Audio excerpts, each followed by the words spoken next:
everyone, my name is Hadia and welcome back to my channel. Today I'm going to be talking about something that has been on everyone's mind over the past few weeks, and that is what the heck is going on? What the heck even happened to the progressive movement? Because after Biden's debate flop, I haven't heard anything from any political figure on the left. And I'm honestly just really confused, and I kind of wanted to talk a little bit about that today. This basically all began when I was at the bookstore and I came across this book called The Rebels by Joshua Green, which claims to discuss the struggle for a new American politics. And as you can see, we have the true rebels of Congress with AOC, Bernie Sanders, and Elizabeth Warren here in the middle. And because this entire vibe couldn't be more appealing to anyone other than me, I decided to spend 30 of my hard-earned dollars on it. And was it worth it? Perhaps. I was really hoping this book would give me insight into the struggle for a new American politics, which I can only assume is the progressive movement in America. And while I credit a lot of it to Bernie Sanders, Joshua Green begs to differ and claims that the entire progressive movement is all because of Elizabeth Warren. So today I'm going to be relaying information from this book to you, along with some of my own thoughts and my own information, because I think analyzing Elizabeth Warren's career can give a lot of insight into what the heck is happening in America today. And I think through observing and analyzing where she went wrong can be a really great example for what not to do in the future, if we have one at all. Thank you, Project 2025. So let's get into it. Elizabeth Warren was born Elizabeth Herring in 1949 in Oklahoma City, Oklahoma. She was the only daughter and was raised with 3 brothers by her 2 very conservative parents. Her father was actually an Army flight instructor and suffered from a heart attack when she was only 12 years old. This put her family into crazy medical debt and actually led to her family's car getting repossessed as a result of taking out a bunch of loans and not being able to pay them back because of that debt. This was a significant event that actually informs much of her current medical policy. But at the time, in order to help her family out financially, Elizabeth began waiting tables at 13 years old. Shortly after, she joined her high school debate team, where she won the Oklahoma City High School Debate Championship, and even ended up winning a debate scholarship to George Washington University at 16. Even though she was incredibly accomplished and had the aspirations to be a teacher, she dropped out in 2 years after getting married to her high school sweetheart, Jim Warren. The two of them ended up moving to Houston while Jim worked for IBM, and thankfully Elizabeth started back up in school again at the University of Houston to become a speech pathologist. Soon enough, they moved to New Jersey because of Jim's work, and Elizabeth ended up getting pregnant. She was a stay-at-home mother until her daughter was old enough for her to enroll at Rutgers Law School. But of course, shortly after graduating, she got pregnant again. Luckily, she was able to work from home, writing wills and doing real estate closings, and later she began to work as a law professor at different universities, which is where she began the research that changed the trajectory of her entire career. Much of Warren's research was linked to economic efficiency and neoclassical economic theory, and one of her first papers argues that public utilities were overregulated. If you don't know what any of this means, it's just that Elizabeth Warren was looking at the economy through a conservative lens and how companies could make more money for less work, and how we could minimize government intervention when it came to the economy. But everything changed when she began to do research on bankruptcy, where she realized that bankruptcy wasn't a result of frivolous consumer spending, but it was actually occurring because middle-class families were attempting to buy homes in better school districts. This was huge because Warren genuinely believed that people only filed for bankruptcy when they were attempting to work the system. But of course, she soon found out that this couldn't be further from the truth. She stated that this information challenged her personal conservative beliefs, and that it was worse than disillusionment and like being shocked at the deep down level. This inspired her to look more into the topic, where she's now one of the 3 most cited scholars in bankruptcy and commercial law. In addition to those accomplishments, she also secured a position as a commercial law professor at the University of Pennsylvania Law School, and then at her coveted position at Harvard Law, where she was the highest paid professor who wasn't also an administrator. Once she realized that bankruptcy was filed by middle-class families attempting to make a better life for themselves, she decided to delve more into this topic and ended up publishing her first book with her daughter in 2004, titled The 2-Income Trap. This book discussed how the rise in household incomes wasn't something to be proud of, but was actually the result of the rising economic pressures that Americans faced every single day. This book gained significant traction, and because of her notoriety amongst elite circles, she was invited by the Democratic Party to attend an issues retreat the next year. It's important to note that this was during the second Bush's second term as president, so Democrats were scared. They needed to figure out how to win voters for future elections. So Warren decided to discuss her findings from her book, and discussed the importance of prioritizing economics over culture. If Democrats wanted to win voters in the future, they'd have have to address the economic issues their constituents were facing. And this was the beginning of how economic populism became a viable campaign strategy on the left and is the exact strategy that helped Obama win the 2008 presidency. But her speech on the state of Americans left a significant impact on the people in the room, mostly because it was filled by elites who didn't understand the average American struggle. Because let's be real, those are the kinds of people that tend to get elected into office in the first place. Keep this in mind because it is important for later. Around the same time of the issues retreat, Warren had compiled even more research on bankruptcy and even managed to get a number of advocacy groups to oppose a 2005 bankruptcy bill called the Bankruptcy Abuse Prevention and Consumer Protection Act. This bill was backed by credit card companies and retailers because filing for bankruptcy frees you from ever having to pay that debt, meaning corporations were losing money. And in order to prevent that, this bill essentially prevented consumers from being able to file for bankruptcy in order to get out of that debt. Many Democrats with different leanings voted against this bill, including people like Obama and Bernie Sanders. But one huge proponent of the legislation was Senator Joe Biden. What's interesting is that Elizabeth Warren actually got invited to testify at the Senate Judiciary Committee regarding the bill. And this is where her and Biden would have their infamous spat discussed during the 2020 Democratic primaries. Basically, Warren knew that bankruptcy was a result of the poor economic systems within our country, but Biden argued that people were simply irresponsible. I submit, Senator, that there are many in the credit industry right now who are getting their bankruptcies prepaid. That is, they have squeezed enough out of these families in interest and fees and payments that never we should paid talk down. about usury rates then. Maybe that's what we should be Senator, talking about, not bankruptcy. I'll be the first. Invite me. No, I know you will, but let's call a spade a spade. Your problem with the credit card companies is usury rates from your position. It's not about the bankruptcy bill. But, Senator, if you're not going to fix that problem, you can't take away the last shred of protection for I these got families. it. Okay. You're very good, Professor. And to no one's surprise, the bill got signed into law 2 months later. This one experience with Congress pretty much informed Warren's beliefs on how to make changes. And that was, it was essentially impossible to make any from the outside. And if we wanted to see true transformation, we'd have to reshape American politics from within. Now, remember the issues retreat I mentioned earlier and how it left a significant impact on the Democratic Party? One person who was especially impacted was Senate Majority Leader Harry Reid. He was so impressed that he decided to call her 2 years later and ask if she wanted to have her hand at politics and be part of a new congressional organization called the Congressional Oversight Panel. The purpose of this panel was to help distribute money recently granted in a $1 trillion Wall Street bailout, which was called the Emergency Economic Stabilization Act of 2008. While it was supposed to go to struggling families as a stimulus during the recession, you'll see that this isn't what actually happened at all. Even though Warren had no intentions of ever being part of the political machine, she decided to say yes. She was honestly surprised, and so was Reid, considering the panel didn't have any authority, it didn't have any money, and it didn't have any subpoena power. Despite all this, Warren believed this to be her in when it came to reshaping American politics during what would become known as the 2008 financial crisis. Warren was elected to the Congressional Oversight Panel in November of 2008 after Obama had won the presidency, but the Bush administration was technically still in charge up until inauguration, which was January of the next year. This created a lot of tension between voters and the government, as voters were concerned with how the Bush administration was going to deal with the ongoing financial crisis. So, in order to calm people's fears, Warren began to attack Wall Street and big businesses from the left. But of course, the Bush administration didn't agree with her. So in response, Bush's Treasury Secretary Henry Paulson decided to introduce the Troubled Asset Relief Program, or TARP, to then Speaker of the House, Nancy Pelosi. This was supposed to be a $700 billion stimulus given to homeowners who were struggling to pay off their mortgages. But once the legislation actually passed, Paulson switched up the entire thing. Rather than helping working-class Americans, he demanded the money go to corporations and big businesses for the purpose of capital injections.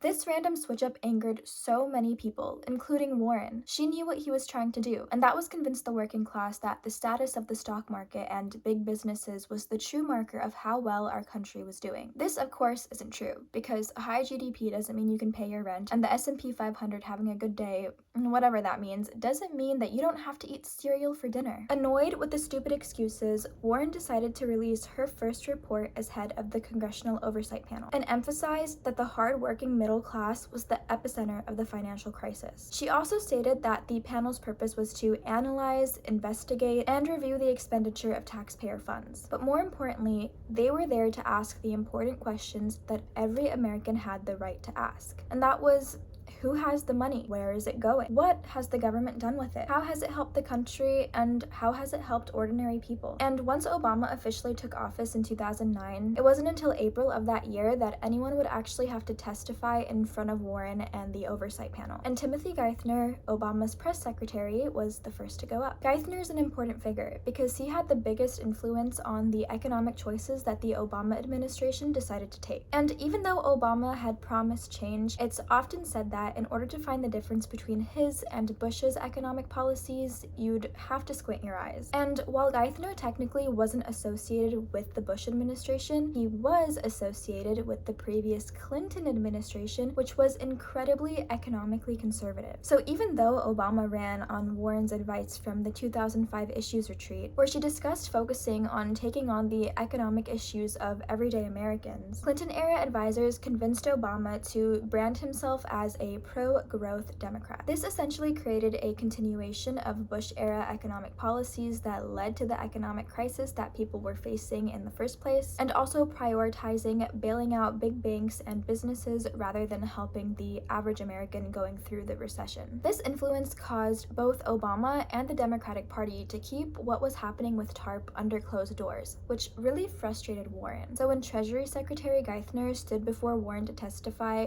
for the first time, people were shocked by her hostility towards him. And this is because Warren was a Democrat and helped campaign for Obama, so people expected her to go easy on her own party. But instead, Warren's questioning shed light on the billions going to financial institutions and the fact that nobody even knew what these companies were doing with the money.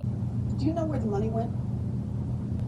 Was Treasury aware of who the counterparties were that were going to receive payment in full on the credit default swaps when $170 billion went to AI? Do you know if they spoke with any of the counterparties? In what sense? In any sense. About what? About the fact that Remember, many of the counterparties are institutions that are supervised all the time. but they were holding pieces of paper from an entity that was clearly insolvent. And the question of the government infusion of dollars there was going to make the difference between whether they got paid off in full or they ended up with nothing. Through publicly exposing the corruption happening behind the scenes, Warren was able to garner more support than anyone could have ever imagined. One thing that was really able to catapult Warren from just someone who worked in government to household name was her early adoption of the internet. She noticed how congressional staffers were more attuned to reading blogs than newspapers and even wrote for some of them herself. She also created a YouTube channel, which was incredibly rare at the time. She made a video introducing herself, the Congressional Oversight Panel, and even promoted a link to the panel's website. My name is Elizabeth Warren. In my real life, I'm a law professor. I teach contracts, commercial law, and bankruptcy, money courses, at Harvard Law School. I just taught my last class for the term yesterday. 2 weeks ago, I became the chair of the Congressional Oversight Panel, established to check out how $700 billion of your money is spent in Washington. While this seems like standard practice, it was actually unheard of. And for the first time, Americans felt a sense of accessibility to someone heavily involved in the system. Warren's demeanor was a breath of fresh air. She was drastically different from the old men in suits pretending that everything was okay. She wasn't afraid to call out the lies in the Washington Post or the New York Times. And what shocked people the most was her calling out Obama by name. She stated, "He meets with bankers, but he doesn't meet with me." And people began to trust her. This sudden rise in popularity and unabashed authenticity caught the attention of the most trusted news anchor of the time, Jon Stewart. While technically a comedian, polling showed that people actually trusted Jon and his content on The Daily Show more than any mainstream media news network. And so having Warren on his show was a no-brainer. And because Warren knew the weight of her appearance, she was actually throwing up before she went on air. She even forgot everything that she wanted to say the second the camera started rolling, which created a pretty awkward interview. Knowing this wasn't her best performance, Jon actually gave her extra screen time because of how important he believed it to be that Americans knew what was really going on with the financial crisis. And with this second chance, we got this exchange. It's editing me here. They actually deleted the video of Elizabeth Warren on The Daily Show. It's not on the Comedy Central website anymore. It was there a month ago, but it's not there today, so I am terribly sorry for that.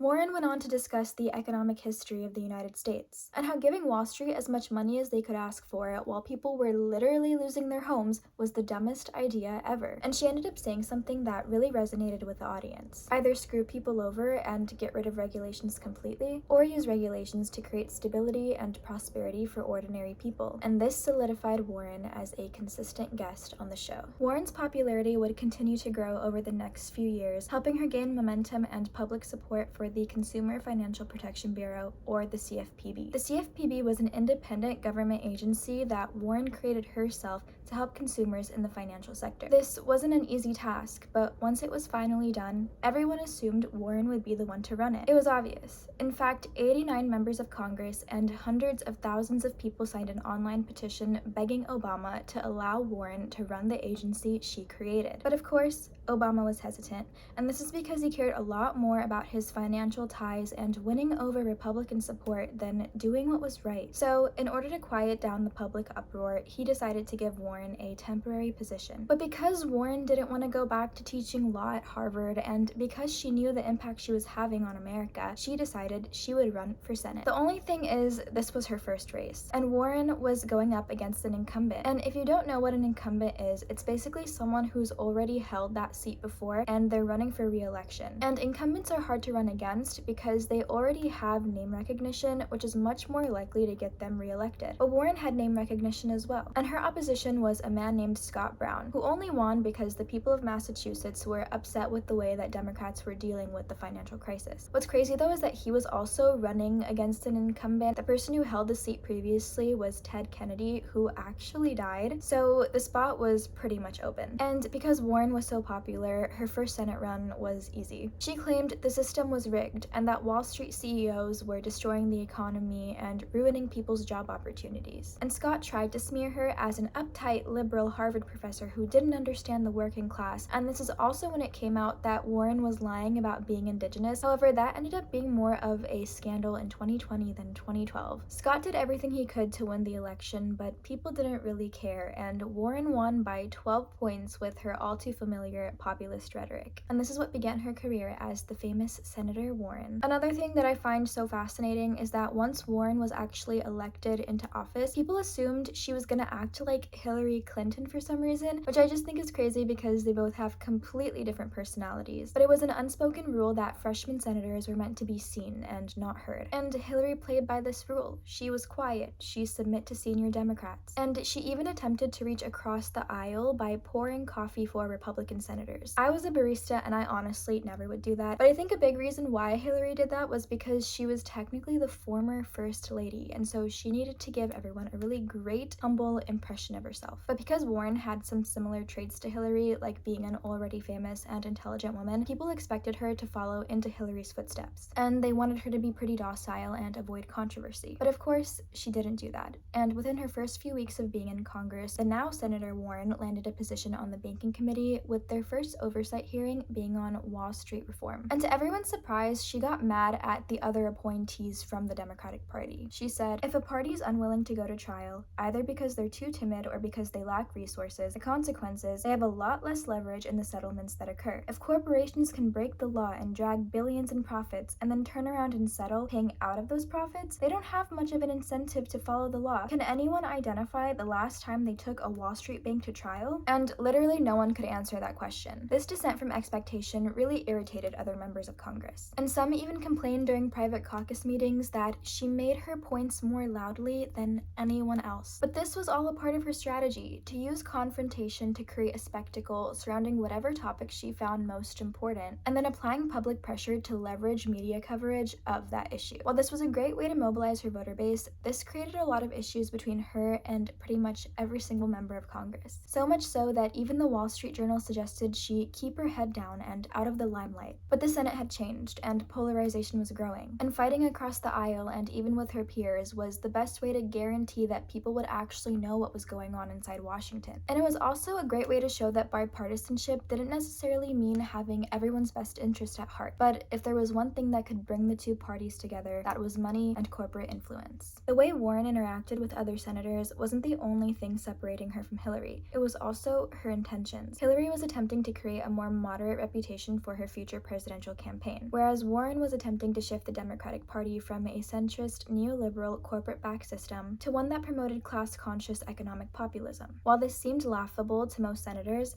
the American people didn't feel that way. Even though Obama had won a second term at this point, people weren't better off than they were before. And messaging from the Occupy Wall Street movement informed Americans about the difference between the 99% versus the 1%. This, in conjunction with Warren's criticisms of both parties and their proximity to financial institutions, created what people decided to call the Warren wing of the Democratic Party. This created a lot of internal tension within the Democratic Party, and this tension was only exacerbated when Larry Summers, another Clinton-era advisor, was set to take over the Federal Reserve. Warren mentions in her book, A Fighting Chance, that Summers essentially gave her two options. She could either be an outsider and say whatever she wanted to the public but would never be listened to, or she could be an insider, meaning that the most powerful people in Washington would listen to what she had to say, with the one contingency: she wasn't allowed to criticize other insiders. And even though Warren claimed to be disapproving of this culture, by 2013, Warren was actually an insider herself, and she was never caught criticizing Obama's decision in putting Summers as the head of the Federal Reserve. But the thing is,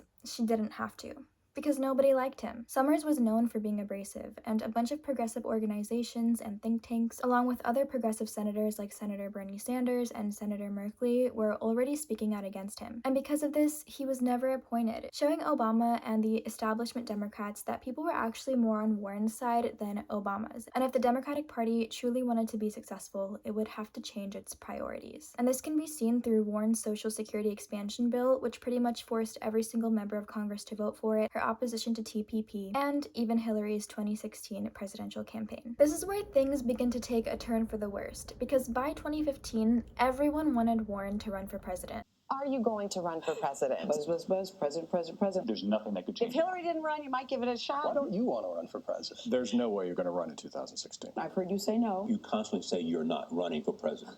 Does that mean you will not run for president? Are you unequivocally and categorically saying, I'm not running for president in 2016? TV show hosts like Rachel Maddow had her support, and a progressive organization called MoveOn.org spent $1 million, gathered 360,000 signatures, and even got people like Mark Ruffalo and Susan Sarandon to urge Warren to get into the race. Members of the Occupy Wall Street movement drafted a campaign called Ready for Warren, and the general sentiment around the election was people were afraid of what another Clinton administration might look like. If Warren had ran, this would have made her Hillary's primary challenger. But by choosing not to, Warren left the populist infrastructure that she built to a senator who was much less well known, but ended up paving the way for the eventual shift in the Overton window to the left, and that was Bernie Sanders. When Bernie first started his campaign, it seemed like a long shot, but people were fed up with the system, the same exact system that Warren was consistently criticizing and bringing attention to. And as a result of this discontent, Bernie ended up winning New Hampshire in the primaries, he won Michigan, he won Nevada, and didn't trail too far behind Hillary in Iowa. And although the Clinton campaign didn't really see Bernie as a threat, the amount of people that found Bernie's messaging surrounding income inequality and government corruption really proved to the establishment that they couldn't continue to run things the way that they had been.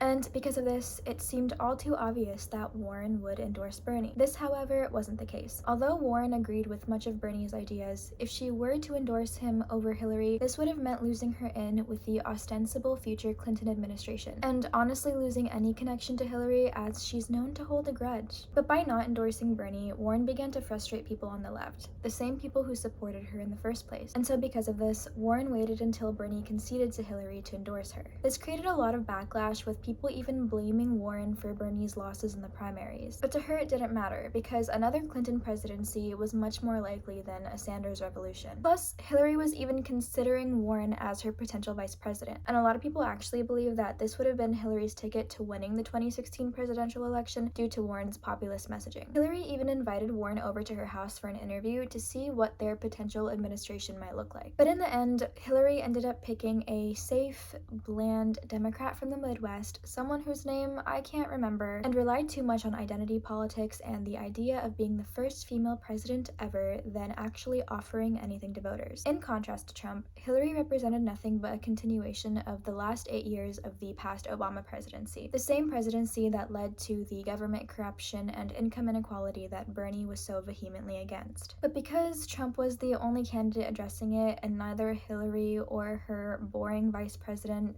ever even mentioned it, Hillary lost the presidency, and Warren's plans to change American politics from within crumbled before her eyes. Warren genuinely believed that Hillary was going to win the presidency, and that her relationship with the new Clinton administration would allow her to expand on the Warren wing of the Democratic Party. But her plan to change America from within the system failed the second that Trump won. And what I find interesting is that there was no real evidence that Hillary would actually be open to any of Warren's ideas. Sure, Hillary considered her as a potential running mate, but in the end, Hillary made a string of decisions that honestly cost her the presidency and also alienated her from the Warren wing of the Democratic Party, one of which was blaming the left for her loss to Trump. Not only did Hillary blame Bernie Bros for not supporting her, but she also blamed Jill Stein, a third-party candidate, for being a spoiler. This created a lot of tension between moderates and leftists and actually led to an increase in resistance liberal rhetoric and ideology, the same rhetoric and ideology that lost Hillary the presidency in the first place. Much of the Trump era focused on criticisms of his racism and sexism, which were completely valid, but no one wanted to focus on why he actually won the election. And that was his right-wing version of economic populism. Warren saw this and finally decided to do what everyone wanted her to do in 2016, and that was take her place as a Democratic candidate in the 2020 presidential election cycle. The only issue was, someone already had the progressive spot, and that was Bernie Sanders. So if Warren were to run, she'd have to differentiate herself in some way. But in doing so, she made a lot of mistakes. The first being, she was a capitalist. Along with Bernie's campaign came the rise in popularity for democratic socialism. And for the first time, he wasn't the only prominent political figure to support this. AOC and the rest of the squad had just gotten into office around this time, garnering much support from the left and bringing more visibility to this idea. By stating she was a capitalist to her bones, Warren was attempting to signify that she wasn't like all the other leftists. She was more moderate, more logical. This, however, didn't translate well with her voter base. So when this didn't work out, she ended up making the same exact mistakes as Hillary and relied a lot on identity politics and called Bernie Sanders sexist and claimed he told her she couldn't win because she was a woman and that most of his supporters were sexist as well. That's me, I'm sexist. So when it was finally time for Super Tuesday, Warren placed third in Iowa, fourth in New Hampshire, and even lost her home state of Massachusetts. Again, people believed if Warren had dropped out and endorsed Bernie, it would have made a difference. But ultimately, it was Obama's interference that helped Biden win, thwarting any chances of a progressive revolution, which now brings us to 2021. By 2021, Democrats felt comfortable. The more moderate wing of the Democratic Party had won the presidential election, and Democrats had both the House and the Senate. And although the chances of a progressive revolution were completely thwarted, at least Trump wasn't in office anymore. New congressional members held some of the same beliefs as Warren, like AOC, Ayanna Pressley, Rashida Tlaib, Ilhan Omar, and later into Biden's presidency, more members were added to the squad, like Jamal Bowman and Cori Bush. But this was an especially challenging time, because this was in the middle of the pandemic and also right after all of the Black Lives Matter protests. So in order to differentiate himself from the past administration and prove to the left that he meant it when he said he wanted progress, Biden implemented some Warren-like policies, such as the stimulus check. He talked a little bit about potential public health care option, and even attempted to eliminate billions in student loan debt. And this was all a result of the long-awaited shift in the Overton window to the left, spearheaded by Bernie's two presidential campaigns, the election of the squad into office, and of course, the foundation laid by Elizabeth Warren. Things seemed promising. I mean, Biden wasn't as progressive as people wanted him to be, but he was doing a lot better than people thought. And this actually ended up confirming Warren's beliefs about being able to make change from the inside. Even though her presidential run had failed, she was still a successful senator. And considering Biden seemed to be on almost a similar page, it appeared as though her hard work paid off. And these honestly great policies are what ultimately led Warren, along with the rest of the Democratic Party, to endorse Biden for the 2024 presidential election. But this was a bad move, because while members of Congress might have been happy with the way things were going, voters weren't. And this is largely due to the overturning of Roe v. Wade, Biden's student loan forgiveness forgiveness plan being halted by the right, and talks about a public option completely disappearing from the public consciousness. Voters wanted someone who would fight for these things because the stakes were extremely high. Biden was also old, but due to fear of another Trump administration and Project 2025, the Democratic Party for some reason still thinks that Biden is their best bet even after his terrible debate performance. And to really put the nail in the coffin, after October 7th, Warren quickly agreed with the notion that Israel had the unequivocal right to defend itself, supported multiple bills increasing military aid to Israel, and even supported a bill calling pro-Palestine groups on campus anti-Semitic. It also took her over a month and people literally disturbing her at dinner for her to call for a ceasefire and even call what's happening for what it is, a genocide. And so if you're wondering how Warren got here, it's essentially because of her belief that it's possible to make changes from within the system. And while that can be true, it still requires a compromise of morals and working against the populist movement she worked so hard to build. Anyway, that's it for today. Thank you so much for watching. As of right now, I haven't heard anything about anyone from the left talking about Biden's poor performance, like nothing from Bernie, nothing from Warren, nothing from AOC. I think AOC is doing like the articles of impeachment for the Supreme Court, and they're doing like a whole hearing on Project 2025. But aside from that, nothing. I think Biden might resign, but who knows? We'll see. I'll update you though. Bye. At this point in time, Democrats have actually doubled down on Biden, and even Bernie Sanders came out with a statement in support of him. And Biden said he would not drop out unless God himself told him to. So things are not looking good. Anyway, thanks for watching. Bye!